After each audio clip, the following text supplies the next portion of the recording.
Hola, tal vez no me reconozcas, pero soy Tania, estás en Huerto Mexicano y el día de hoy vamos a preparar pan de muerto con flor de cempasúchil.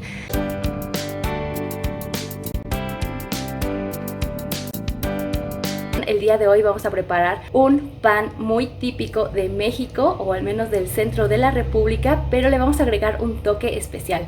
Le vamos a poner flor de cempasúchil que tenemos en nuestro huerto.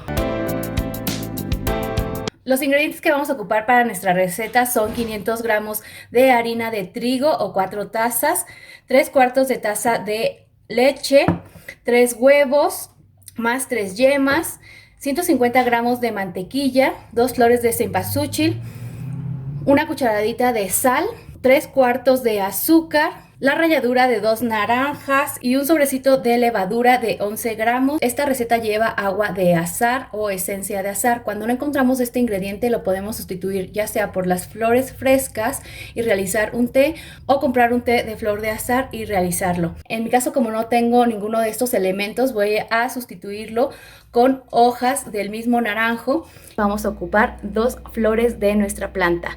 En la parte de arriba les dejo un video para que vean los cuidados que deben tener de esta planta y así puedan conservarla por más tiempo en su huerto o en su jardín. Como primer paso vamos a poner a hervir la leche.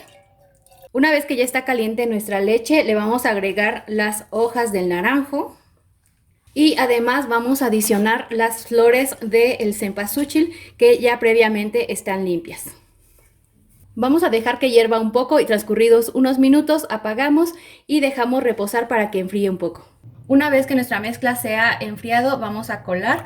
Una vez con la leche ya tibia, vamos a proceder a generar nuestra esponja, que es la preparación de la levadura, para que comience a fermentar. Colocamos en un bol nuestra levadura y además le vamos a agregar 2 cucharadas de azúcar. A esto vamos a mezclarle también 3 cucharadas de harina. 2 y 3. Vamos a mezclar perfectamente bien para integrar todo. Y una vez que ya esté así, vamos a agregar nuestra leche. Mezclamos. A diferencia del pan tradicional, la flor de cempasúchil le da un color especial. Una vez que hemos desintegrado los grumos, vamos a tapar nuestro bol con una película de plástico. Si no tenemos este material, lo podemos cubrir con manta de cielo o con un plástico normal. Una vez así, lo vamos a colocar en un lugar cálido, ya sea arriba de la estufa, dentro del horno, o lo acercamos a la ventana para que le dé los rayos del sol. Y lo vamos a dejar reposar de 20 a 30 minutos hasta que comience a levantar la levadura. Mientras esperamos, vamos a rallar nuestra naranja. Y recuerden que debemos de tener cuidado en no rallar más allá de lo blanco porque eso suele amargar. En una superficie limpia vamos a colocar la harina y vamos a formar un pequeño orificio al centro. Y vamos a incorporar al centro de nuestra harina nuestra esponja.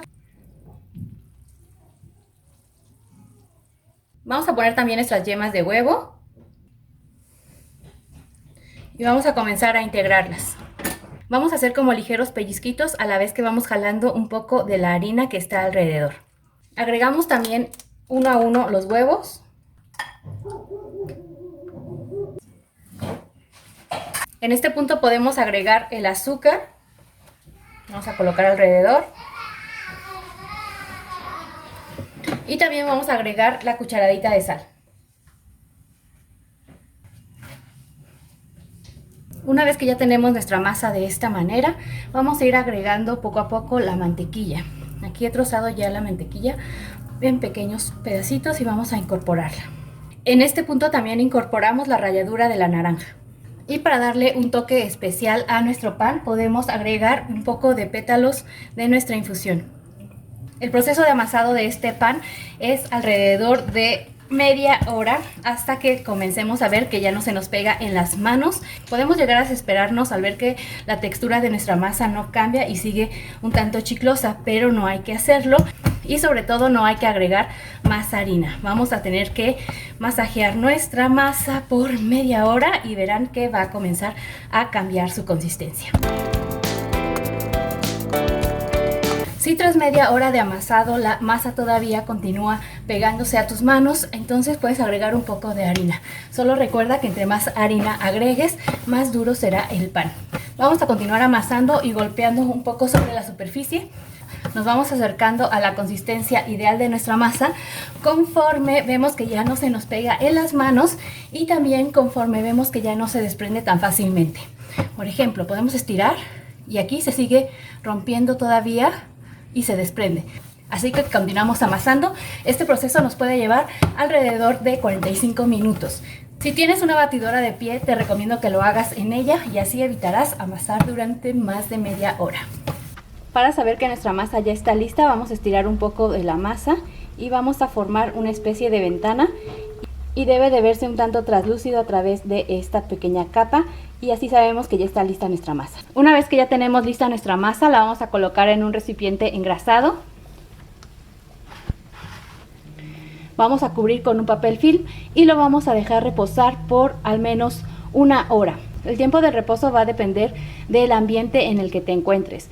Si el ambiente es cálido, una hora. Si es un lugar más frío, lo vamos a dejar por 2 horas. El origen de este pan se remonta a la época colonial. Previo a la llegada de los españoles, alrededor de esta época, se llevaba a cabo un ritual en donde se sacaba el corazón de una princesa y se ofrecía a los dioses. Después el corazón era colocado en amaranto y se formaba una especie de pan. Al eliminarse estas viejas prácticas, se sustituye el amaranto por trigo y se realizan panes. Desde ahí tenemos el original pan de muerto. Vean cómo se incrementó esta masa y ahora vamos a enharinar una superficie donde vamos a trabajarla. Colocamos harina y sacamos nuestra masa.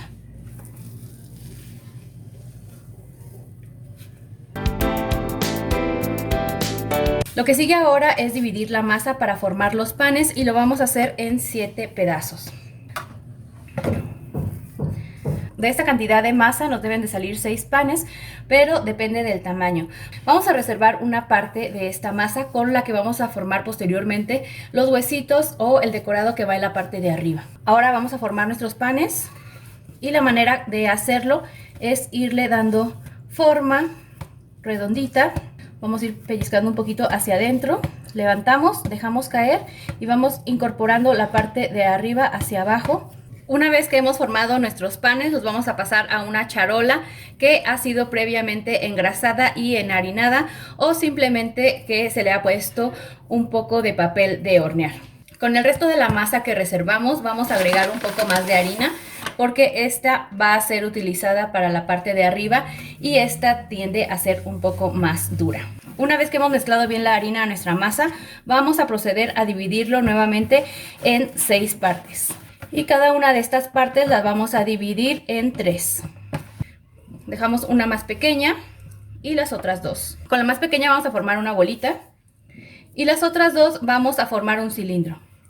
Comenzamos a alargarlo haciendo estos movimientos sobre la mesa. Una vez que ya tenemos nuestro cilindro, vamos a colocar nuestros 2 dedos en los extremos, un poquito dentro de los extremos y comenzamos a girar nuevamente haciendo estos movimientos. La idea es hacer que se haga más delgado en el lugar donde estoy oprimiendo con mis dedos. Una vez que lo hemos conseguido, vamos a hacer lo mismo, pero ahora en el centro. La forma que debe tener son como de cadenitas con 4 bolitas, 2 al centro y 2 en los extremos.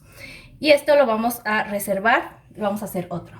Una vez que hemos formado nuestros huesitos, vamos a tomar un poco de agua y la vamos a colocar en la parte donde vamos a poner el primero. De esta manera. Aquí está el primero.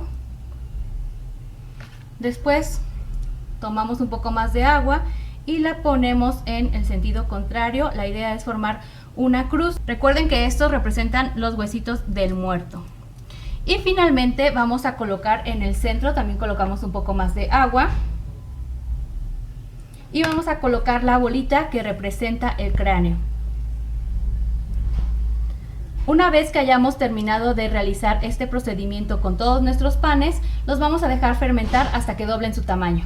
Una vez que ha transcurrido una hora, nuestros panes debieron haber incrementado su tamaño y ahora es momento de llevarlos al horno.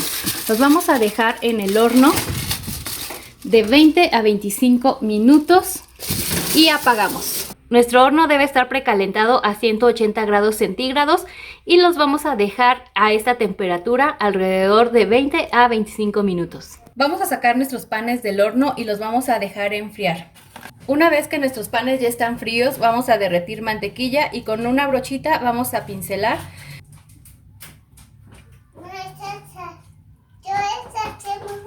Y posteriormente los vamos a pasar en azúcar.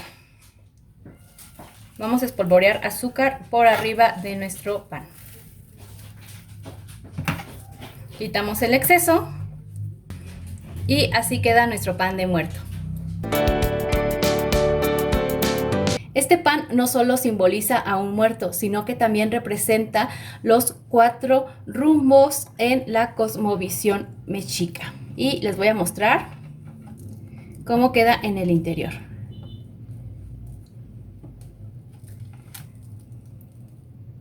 Como parte de la celebración en estos días, solemos vestirnos de catrines y catrinas como una representación de la muerte y llevamos el pan de muerto a los altares. Muchos creen que en México nos burlamos de la muerte. Tal vez tengan cierta razón, pero en realidad celebramos estos días, el Día de Muertos, porque consideramos que la muerte es parte inherente de la propia vida. Y aquí está nuestro resultado, pan de muerto con flor de cempasúchil. Te agradezco te hayas quedado hasta el final del video y nos vemos pronto con más ideas sobre jardín y cocina mexicana.